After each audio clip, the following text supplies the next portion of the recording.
Are you tired of eating dry, rubbery chicken? If you're frustrated because you can't get a juicy, tender chicken, well then stick around because I'm going to show you how.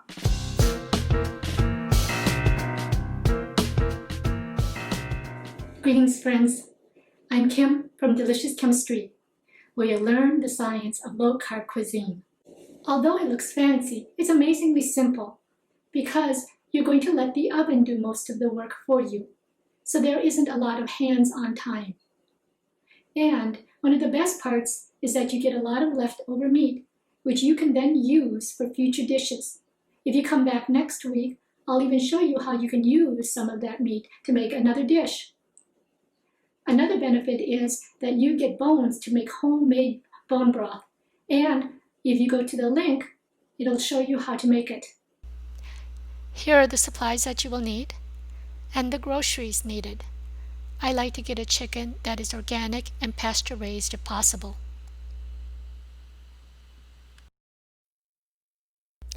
Take a lemon and cut it in half. You're going to use both of these for the chicken.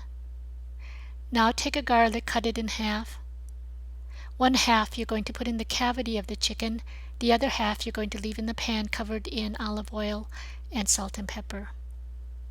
Be careful, it likes to roll around. The other garlic you're going to cut off the top, cover in olive oil and salt and pepper, and then wrap it in aluminum foil. This softened garlic is delicious on meat and vegetables.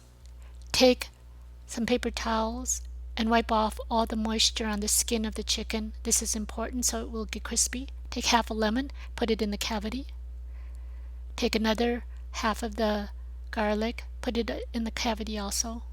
Then generously salt and pepper the chicken all over.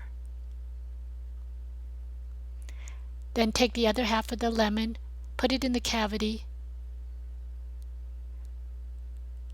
and now you're going to tie the legs. Take about a 15-inch piece of twine,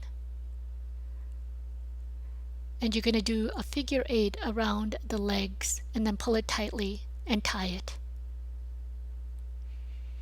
It doesn't have to be perfect.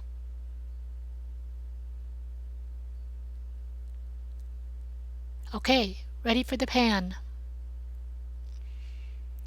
I like the handles on the Instapot carrier, and I use that to lift it up and take it out. Don't forget to tuck in the wings, otherwise they will burn. Put in the other head of garlic that's been wrapped, and now it will go into a 475-degree oven for 20 minutes. Double check to make sure that the oven thermometer does say 475. After 20 minutes, turn the oven down to 400 degrees and you will cook it for another 30 to 45 minutes. Always check with the instant read thermometer to make sure that it reads 165 degrees at the thickest part of the breast.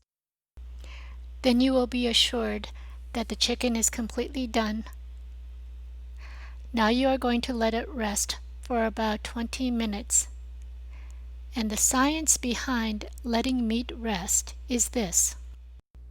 As meat cooks, the heat causes the muscle fibers to firm up as water gets pushed out. This moisture moves toward the surface of the meat where it will evaporate. When the chicken is taken out of the oven, the moisture still inside needs time to redistribute back through the meat so that it will be tender and juicy. If you cut into it right away, the liquid will pool out and your chicken will end up very dry. As the chicken is resting, we're going to get the asparagus ready. Dry it off well. Pour generous amounts of olive oil. And then toss them really well so that all of the spears are covered. You'll want to make sure to leave the oven on.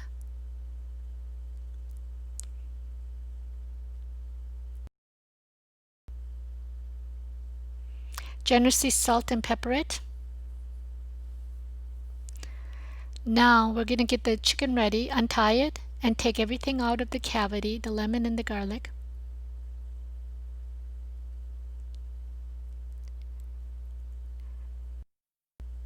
About 11 minutes before the chicken is going to be presented, you will need to Put in your asparagus. It should come out like this, tender but crisp. And then you want to plate it.